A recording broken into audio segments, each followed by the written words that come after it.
सोरिसियापदा ग्राम पंचायत कार्यालय परिसर में शहीद बिरसा मुंडा 150तम जन्म जयंती महासमारोह पालित हो जाइछि। ढेंकानाल जिला गवंदिया ब्लॉक सोरिसिया ग्राम पंचायत कार्यालय परिसर में शहीद वीर बिरसा मुंडा 150तम जन्म जयंती स्थानीय सरपंच प्रदीप कुमार राउत अध्यक्षतार महासमारोह पालित होइछि। उक्त जन्म जयंती कार्यक्रम में स्थानीय समिति सभ्या दशमा कालुंडिया एवं स्थानीय अंचलर समस्त आदिवासी नेतृमंडली पंचायत कर्मचारी स्वयं सहायक गोष्ठीर माने जोग देइथिले। उक्त जयंती रे अनेक वरिष्ठ आदिवासी नेतांकु उपढौकन देई सम्मानित करा जायथिला।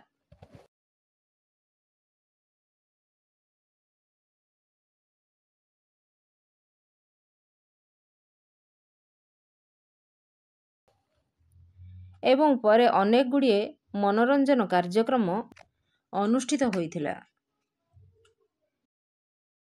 Halo, sebagai aku, mereka bisiko, mereka para cewek sesuatu ya dalam. Aku suruh kini cari aku, pas apa doa limen aku dapat dapat rutin gue nih, ya aku rakyat disum aku baru ya aku gini pun ya, aku main outside sebentar, aku jadi dan aku kalau jika aku dalam berjumpa karena itu aku bisa pada kamu sebentar agak misi bawa menjelaskan itu. मुख्य मंत्री सभी लोग बचा करना बहुत बहुत धन्यवाद। अब वंदन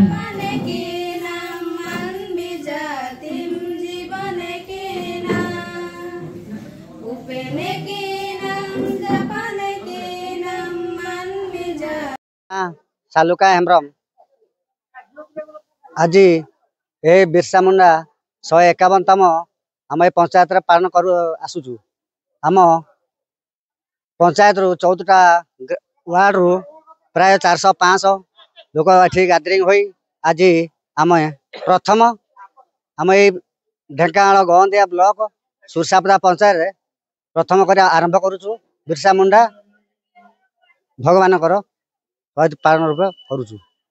सरपंच सुरसापदा ग्राम पंचायत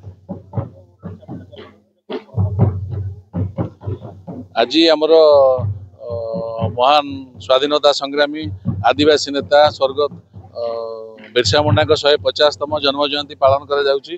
ए अवसर में आमर राज्य सरकार तरफ प्रति आदिवासी बहुल ग्राम पंचायत कार्यक्रम करने चिठी करा जायतिला एवं तद अनुसार आमर प्रथम ग्राम सभा करा जायतिला एवं परे परे ए कार्यक्रम को अधिक रंगायित करने आमर आदिवासी भाई भौणी मान तरफ जो ट्रेडिशनल डांस अच्छी से माने करथिले। आमर जो माने अछंती अंचलर सीनियर सिटीजन आदिवासी मानकर नेता आमर जो माने अछंती आमे से मान को संबोधित करथिलु एवं समस्तंकर सहयोग रे आज बिरसा मुंडा जयंती भल भाव में पालन होइछि।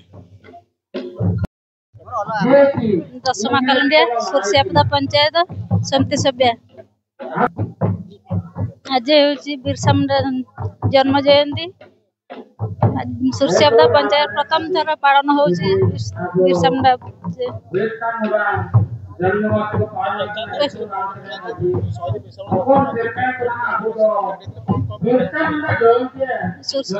जेहेतु सुरसियापदा पंचायत आदिवासी बहुल संख्या बहुत बेसी अच्छा बिरसा मुंडा जयंती पालन करसु।